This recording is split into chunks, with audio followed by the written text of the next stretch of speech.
Some of you present this afternoon may have attended the urban talks and placemaking workshops held last year.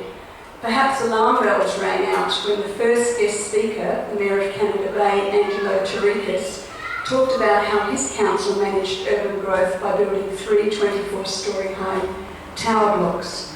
Or perhaps you were there to hear our own inspirational local identity, eminent architect Rick LaPlastria, describe Mona Vale as being a town of wind and water with roads that followed ancient Aboriginal tracks. We, the community, were present at these talks and workshops because we wanted to work together to make our town centre a better place for people. We wanted to help express the pride in the place in which we live and work, and wanted to create an urban environment that reflected our local community values and its site-specific conditions. For the few that attended, it was a good feeling to be involved in this process of placemaking for our public domain, and a great many good ideas came to light. But in the back of your mind, you could not but help think there was a development agenda.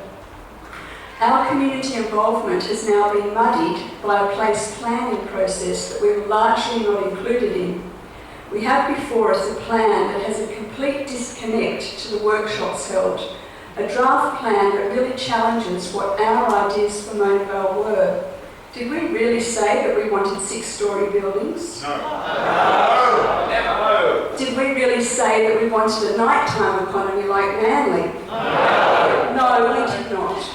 In fact, one of the big points of difference that we identified to our neighbours in the south was our low-rise landscape and the human scale and village character of our town centre. We identified as being an area of important low-key tourism, along with our village neighbours to the north, and could see this as an attraction to tourists, investors and talent that could help build our economy. 6-storey high buildings are not part of the character that we envisage for Mona Vale and will destroy our village feel. We do not wish to see developers coming in and developing whole precincts, setting a precedent for development in surrounding localities. We already have the real estate agents spruiking increases to property prices with a revamped Mona Vale, and there is still no evidence that Mona Vale needs greater housing stock. Affordable housing does not equate to 6-storey buildings. We still do not know what the economic environmental cost of population growth equates to in our area. What we do know, however, is that there is no reference to increased infrastructure in the plan, only an improved bus service. There is no reference to an upgrade of the sewerage works or water systems or drainage, no reference to our crowded schools. With the continued development of Warragul and Ingleside, the introduction of townhouse legislation and the interest in secondary dwellings on the peninsula, it does not paint a pretty picture. We need to respect the carrying capacity of our area when planning for the future. Village Park is sacrosanct to the community, as made very clear on the post-it notes in workshops. We do not want 4-storey high development on our park, and our commercial and industrial lands are rare and must be protected, as must our local employment. What is missing from this place plan is a workable community facility. Where is our neighbourhood centre, the very heart of any community building exercise? This place plan does not represent the community's desires. 6,000 hits on a website does not constitute meaningful consultation. The State Government, the Property Council of New South Wales, the Future Cities Group, local real estate agents, mortgage brokers and banks, the developers waiting in the wings should not be responsible for the evolution of Mona Vale, nor should an unelected council executive who are pushing...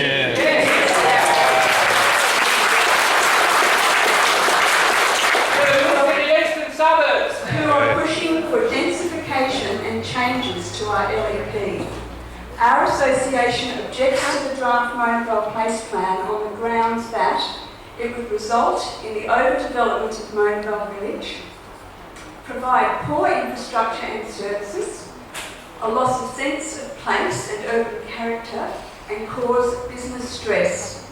Our association calls for better respect for the community, better planning, real public participation in the planning process, and the provision of adequate infrastructure and services.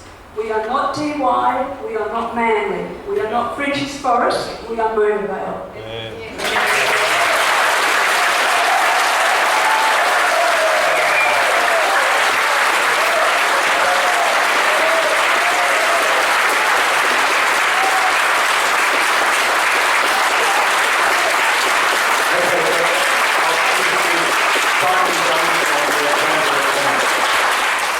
Good afternoon, people of Mona Vale, and thank you for showing such passion, such enthusiasm. And we have 5 speakers on different items through the evening. The first person, Dale Curran. Please come forward.